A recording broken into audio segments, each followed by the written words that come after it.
Oi, gente! Hoje a gente vai começar a falar sobre ciclo menstrual. Então, todo mês o nosso corpo, o corpo da mulher, ele passa por várias fases porque ele visa a cada mês engravidar. Então, tudo que acontece nas diferentes fases do ciclo menstrual acontece com esse objetivo de que no final do mês a mulher vai estar grávida. De forma didática, eu vou considerar um ciclo de 28 dias. Eu já falei em alguns vídeos, né, que existe uma variação normal entre os dias de ciclo. Eu vou falar isso mais pra frente de novo. Mas como forma didática, eu vou considerar um ciclo de 28 dias. Sendo um ciclo de 28 dias, a gente pode dividir ele em 4 semanas. O primeiro dia do ciclo menstrual, ele é o primeiro dia da menstruação. Às vezes a gente tem um pouquinho de corrimento marrom logo antes desse primeiro dia, e isso não deve ser considerado como o primeiro dia da menstruação, e sim o primeiro dia que a mulher apresenta sangramento vaginal vivo. Esse é o dia 1 do ciclo. Então o ciclo começa com a menstruação. Os primeiros dias do ciclo são os dias que você vai estar sangrando e menstruando. Dividindo esse ciclo em 4 semanas, a gente tem essa primeira semana sendo a menstruação, a segunda semana é uma fase que está nos preparando para ovulação, que é quando a gente solta o óvulo. A terceira semana a gente já ovulou, então a gente chama de pós-ovulatória. E a última semana do ciclo é a semana logo antes da menstruação, que a gente pode chamar de pré-menstrual. Então, tem essa forma de dividir por semanas, e a gente também pode dividir por fases. A gente tem a primeira metade do ciclo, que é a pré-ovulatória, onde os nossos folículos nos ovários estão crescendo e até formar um folículo dominante, que é o folículo que vai soltar o óvulo. A fase do meio, que a gente chama de ovulatória, que é o momento em que realmente ocorre a ovulação. E a segunda metade, que seria após a ovulação, que a gente chama de fase pós-ovulatória. Sendo que dentro dessa fase pós-ovulatória, que seria a semana 3 e 4, o final dessa fase, logo antes da menstruação, é a parte pré-menstrual. Então, essa fase bem no meio do ciclo, que a gente vai colocar como o dia 14, como o dia da ovulação, é o momento onde nós mulheres estamos mais férteis, que a gente chama de período fértil. Mas o que quer dizer isso? Por que esse é o período fértil? Porque é nesses dias onde o nosso organismo vai soltar o nosso óvulo. Então, a cada mês, o nosso ovário ele escolhe um óvulo que vive dentro de um folículo, e esse folículo vai crescendo até que no dia da ovulação, que a gente vai colocar aqui didaticamente como sendo o dia 14 de um ciclo de 28, esse óvulo vai sair. O ovário expele o óvulo, a tuba uterina, antiga trompa, pega esse óvulo e esse óvulo fica ali na tuba esperando o espermatozoide chegar para ocorrer a fecundação. Só que nosso organismo não é um reloginho, né? Então, apesar de que quem já está um pouco mais avançado no estudo do próprio ciclo consegue saber exatamente o dia em que ovulou, no geral é considerado não apenas um dia, e sim um período aí de no mínimo 6 dias, que a gente chama de período fértil. Então, voltando ao começo, no dia 1 do ciclo a gente menstruou. Digamos que você vai menstruar 5 ou 6 dias. Então, do dia 1 ao dia 6, você tá sangrando. Do dia 6 até o dia 10, mais ou menos, a gente tá na fase pré-ovulatória. Então, a gente não soltou o óvulo ainda, não ocorreu a ovulação.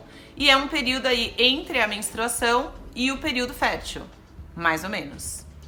Do dia 10 até o dia 17, mais ou menos, sendo que o dia 14 é bem a metade desse tempo, desse período, a gente chama de período fértil. O período fértil, ele é o período da ovulação, ou período ovulatório, que são os dias em que há o risco de você soltar o óvulo. Isso é muito importante, a identificação desse período, em todas as situações, né? Tanto se você quer engravidar, porque daí é justamente nesse período que você deve ter mais relações sexuais, quanto se você não quer engravidar. Então, pacientes que usam os métodos comportamentais, elas precisam ter um conhecimento muito importante do próprio corpo para conseguir identificar certinho qual que é o seu período fértil, e é nesse período que elas vão evitar ter relações. Quando a gente solta esse óvulo no dia 14, na ovulação, Esse óvulo ele dura um dia no nosso corpo e ele fica lá na tuba esperando chegar um espermatozoide. Se esse espermatozoide chega, ocorre a fecundação e a formação do zigoto, que é o bebezinho bem pequenininho. Esse zigoto sai da tuba e se implanta no útero e ocorre uma gravidez. Só que se não ocorre a fecundação, esse óvulo ele desaparece, mas o nosso corpo ele não sabe ainda se ocorreu ou não a gravidez. Então, toda essa segunda metade do ciclo, da ovulação até a menstruação, é o nosso corpo, especificamente o útero, se preparando e ficando bem fofinho e bem gordinho e com muitos nutrientes para que aquele bebezinho que talvez tenha sido formado se aloje dentro do útero. Então essa segunda fase do ciclo, que a gente chama de pós-ovulatória, consiste principalmente da ação da progesterona e do estrogênio também no útero, fazendo com que a camada de dentro do útero, que é o endométrio, se prolifere e produza bastante nutriente, bastante tecido, para ficar bem fofinho, para que o bebê consiga se implantar no endométrio. Essa produção hormonal, ela segue toda uma regra, um hormônio ele aumenta ou diminui o outro, é uma regulação muito fina entre o cérebro e o ovário, e isso culmina com ou a gestação, caso tenha ocorrido, ou a menstruação. Então o endométrio vai proliferando, essa parte de dentro do útero, e se não ocorrer a gestação, esses níveis hormonais de progesterona e estrogênio, eles caem e o endométrio ele não consegue mais ficar proliferativo, não consegue mais ficar gordinho. Então ele perde a força e descama. E isso é a menstruação. Então a menstruação de uma mulher que não usa hormônios, que está ciclando normalmente, ela é essa camada de dentro do útero que chama endométrio e que estava se preparando para receber um bebê. Como ele não recebeu esse bebê, ele descama e sai em forma de sangue, que é a menstruação. E daí a gente começa um novo ciclo. No primeiro dia dessa menstruação de sangue vivo, é o primeiro dia do próximo ciclo.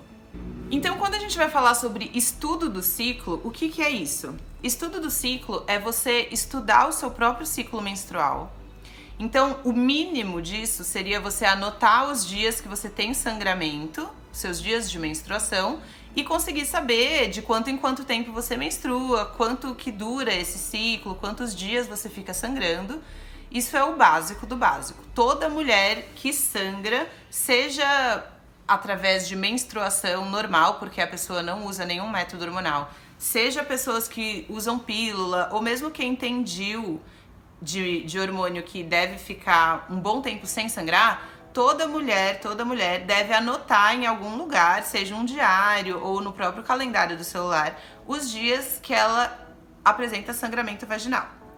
Então, o básico do estudo do ciclo é você saber quando você menstrua. Mas existe um estudo muito mais profundo e muito mais lindo e incrível por trás disso.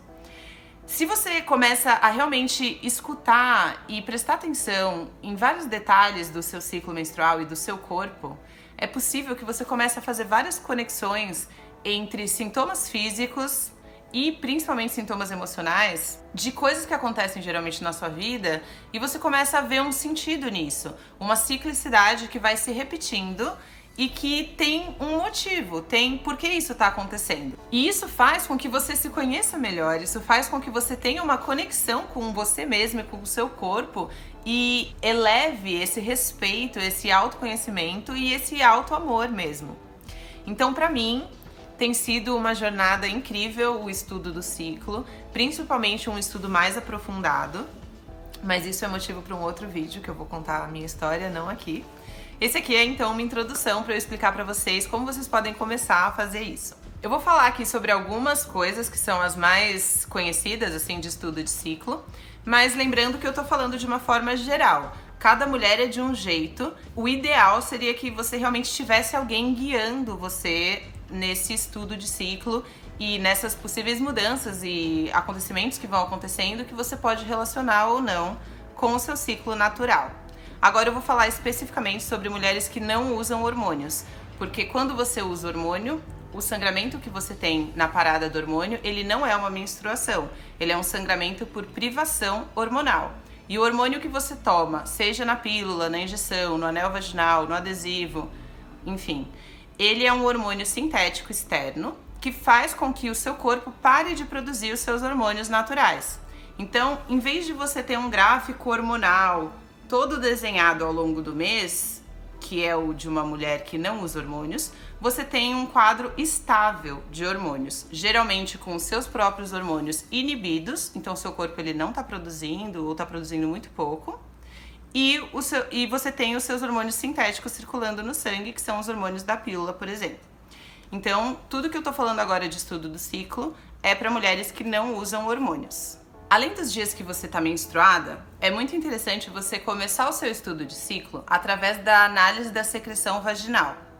Então, a secreção vaginal, o conteúdo vaginal, é o que tem na sua vagina, né? A nossa vagina das mulheres, ela não é seca, então sempre vai ter algum tipo de conteúdo vaginal, não tem outra palavra, é essa mesmo. E através da análise desse conteúdo no dia a dia, seja nos dedos, você colocando a mão e vendo o conteúdo, ou no papel até, mas eu particularmente prefiro nos dedos, eu acho que dá uma análise muito mais correta, você consegue identificar várias coisas que estão acontecendo dentro do seu corpo. Na primeira semana do ciclo, a sua secreção vaginal vai ser a menstruação nos dias que você estiver menstruada.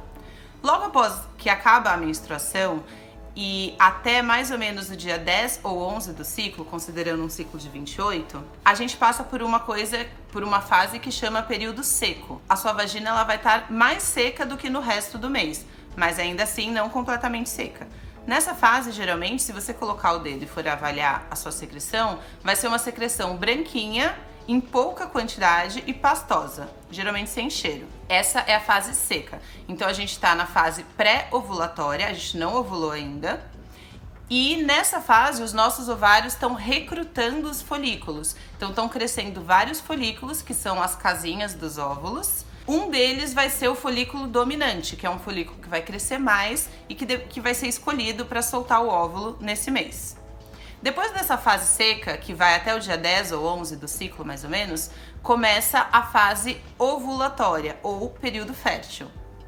Essa secreção, que era em pequena quantidade, branca e pastosa, ela começa a se tornar mais intensa, em maior quantidade, mais gosmenta, mais transparente e elástica. E essa mudança vai ocorrendo aos poucos através dos dias, até que você chega no seu pico de muco cervical. Nessa fase do ciclo, a gente chama essa secreção de muco cervical. Esse muco cervical é o que é usado nos métodos de consciência de fertilidade para você identificar o seu período fértil. Então, ele tem o pico no dia da ovulação. Essa secreção vaginal da ovulação, ela é muito típica. Ela é uma secreção em grande quantidade, bem gosmenta, transparente e muito elástica. O que quer dizer isso? Que se você pega a secreção no dedo de baixo, por exemplo, e você faz assim, ela estica. Ela fica grudada um no outro. Ela é muito parecida com a clara de ovo crua, transparente, gosmenta e elástica. Então esse é o muco cervical típico do período de ovulação. Logo após a ovulação, essa secreção vai diminuindo e em 2 dias mais ou menos ela desaparece com esse aspecto de elástica. E então a gente passa para a fase pós-ovulatória, que é mais ou menos do dia 17 até acabar o mês e você menstruar no mês seguinte. Essa fase do final do ciclo, essa secreção que era elástica e típica de tipo clara de ovo, ela para de ser desse jeito e volta a ser similar à secreção do início do ciclo, branquinha, pastosa e em maior quantidade. Então, ocorre uma secreção transitória logo após a clara de ovo e daí volta a ser aquela secreção branquinha do início. Só que quanto mais perto da menstruação vai chegando, essa secreção pastosa e branquinha, ela vai ficando em maior quantidade. Então, logo após a ovulação, ela é pouquinho e ao longo das semanas, principalmente na semana pré-menstrual, você vai ter uma secreção em maior quantidade, mas ainda assim com essas características: pastosa, branca e não elástica. Então, se você só fizer isso todo dia no banho, eu acho que é um bom momento, você põe o dedo e você avalia a sua secreção. você já vai começar a notar essas diferenças. São diferenças fáceis de ver e muito claras. Uma vez que você está procurando por isso, você consegue identificar as diferentes fases do seu ciclo de acordo com a sua secreção vaginal. Ainda dentro dos sintomas físicos, a semana pré-menstrual, né, ela é famosa aí por várias alterações possíveis físicas que podem ocorrer nela. Claro que depende de pessoa para pessoa, mas pode ocorrer um ganho de peso. Esse ganho de peso, ele não é por aumento da gordura corporal, e sim pelo aumento de água, então é como se fosse um inchaço, que pode chegar às vezes a 2 ou 3 quilos, dependendo da mulher. E esse ganho de peso, ele é claramente notado na balança ou mesmo no espelho, né? A pessoa, ela se sente mais inchada tanto no corpo todo quanto na região abdominal. Esse inchaço, ele também pode aparecer na forma de aumento das mamas e até dor nas mamas. Então, dor nas mamas é um sintoma muito típico da semana pré-menstrual e que geralmente é progressivo. Pode aparecer 1 semana ou 5 dias antes da menstruação e ir piorando, tendo um pico no dia anterior ou no primeiro dia da menstruação. Existe outro sintoma também que é comum, mas não tanto quanto os que eu falei até agora, que é dor de cabeça. Então existem algumas pessoas que têm uma dor de cabeça típica no período pré-menstrual e que geralmente, como mágica, desaparece completamente logo que a menstruação vem. A menstruação, ela ocorre, como eu já disse, porque há uma queda nos hormônios que estavam em grande quantidade no final do nosso ciclo, estrógeno e progesterona. Quando ocorre a queda desses hormônios e, por causa disso, a menstruação, também ocorre a diminuição desses sintomas, como inchaço, dor nas mamas e o ganho de peso. Então, na semana da menstruação, progressivamente, né, ocorre esse desinchaço, então você pode até notar um aumento de vezes que vai urinar, e a dor na mama passa, quem tem dor de cabeça geralmente passa. Então todos esses sintomas que ocorrem na semana pré-menstrual, eles geralmente passam completamente até o segundo dia da menstruação. E também é nessa semana pré-menstrual que ocorrem algumas alterações emocionais. Essas alterações emocionais são conhecidas como TPM, que significa tensão pré-menstrual. Eu particularmente não gosto desse nome. Eu acho que esse nome ele trata qualquer alteração emocional do período pré-menstrual como uma alteração ou uma doença. E eu não gosto de ver assim, eu não me analiso dessa forma e eu estimulo que as minhas pacientes também não tornem essas alterações que são normais e fisiológicas da mulher como uma patologia ou doença. Então sim, existem alterações, existe a configuração hormonal que ocorre nessa última semana, e isso varia de mulher para mulher e de ciclo para ciclo. Isso pode fazer com que você se torne, mude um pouco suas emoções nessa semana, do mesmo jeito que também no resto do ciclo, você também tem diferentes emoções. É claro que cada mulher é de um jeito, e que as nossas emoções e comportamentos na sociedade que a gente vive hoje não são apenas influenciadas pelo nosso ciclo menstrual, e sim por tudo que acontece na nossa vida externa, nossos relacionamentos, o trabalho e tudo mais. Mas existe sim um humor basal que a gente vai estar apresentando em diferentes fases do ciclo, e vai ser através desse humor basal que está dentro da gente que a gente vai reagir de uma forma ou de outra com as coisas que estão acontecendo no nosso exterior. O jeito que a gente encara essas alterações emocionais ao longo do ciclo e que acontecem todo mês e que vão acontecer durante muitos anos da sua vida, vai mudar completamente como essas variações afetam o seu dia a dia.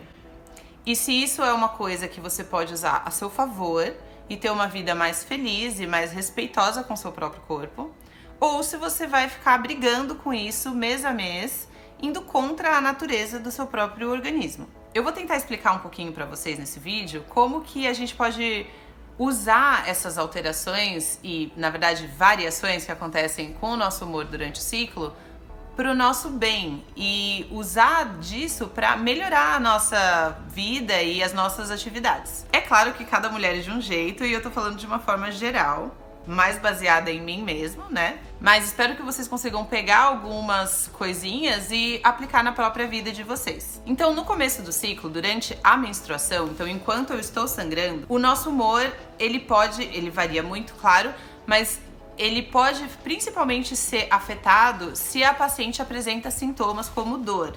Então, claro que pacientes que apresentam dor na menstruação, cólicas intensas, elas vão ter um humor um pouquinho mais quieto, né? Elas vão estar com dor, então a dor pode reger isso. Durante a nossa menstruação, a gente vai geralmente sentir um alívio, entre aspas, de algumas coisas que podiam estar acontecendo na semana pré-menstrual, como aumento de peso, inchaço, dor nas mamas. Geralmente esses sintomas eles vão diminuindo, mas para as pacientes que apresentam cólica menstrual, elas podem ter, principalmente no primeiro e no segundo dia, algumas cólicas. É claro que uma pessoa que tá com dor, ela vai querer ficar mais quieta, mais recolhida, né? E cuidando do seu próprio corpo frente a essa dor.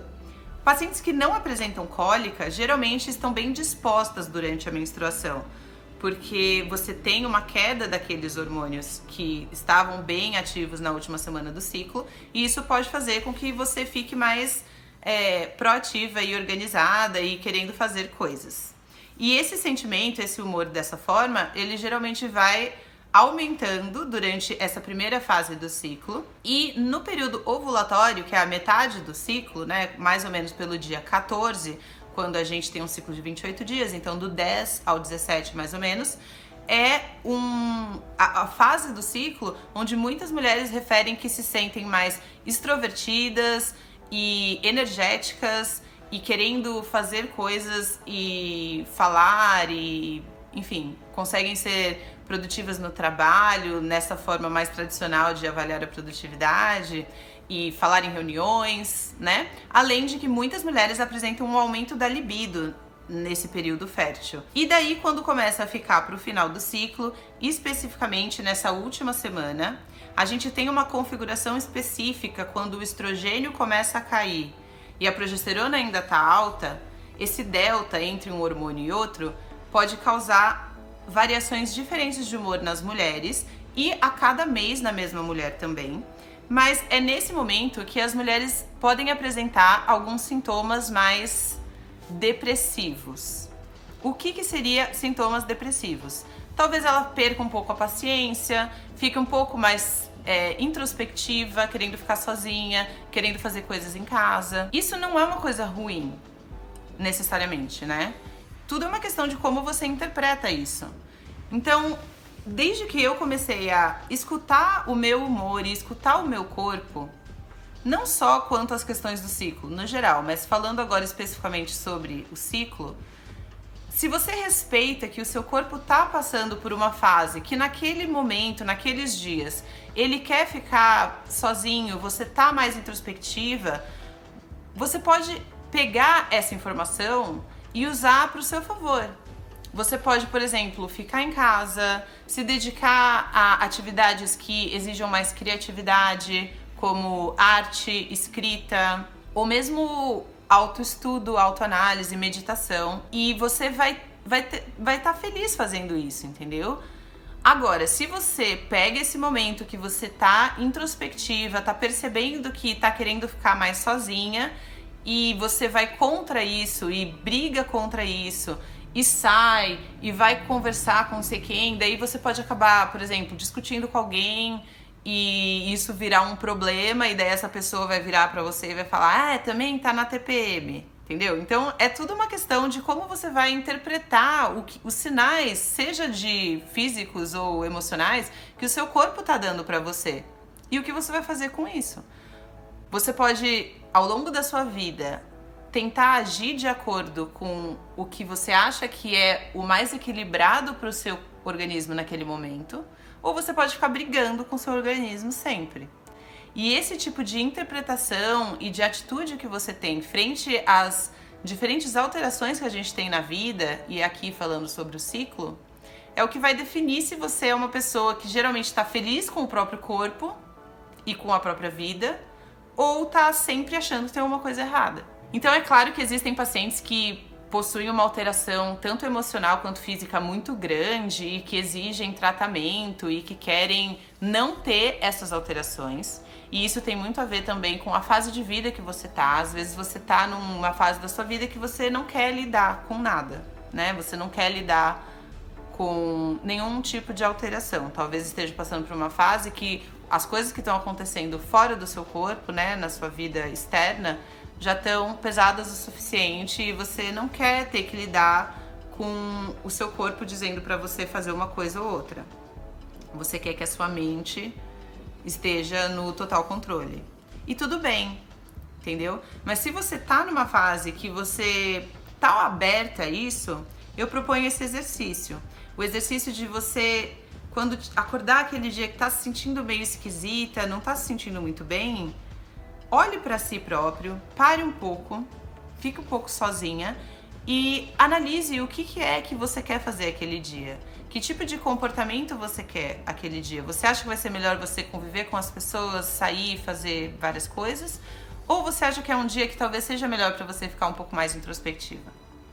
Isso é um exercício que eu aplico na minha vida, agora, desde que eu comecei essa jornada do estudo de ciclo, e realmente mudou o meu comportamento e mudou a minha relação com as pessoas.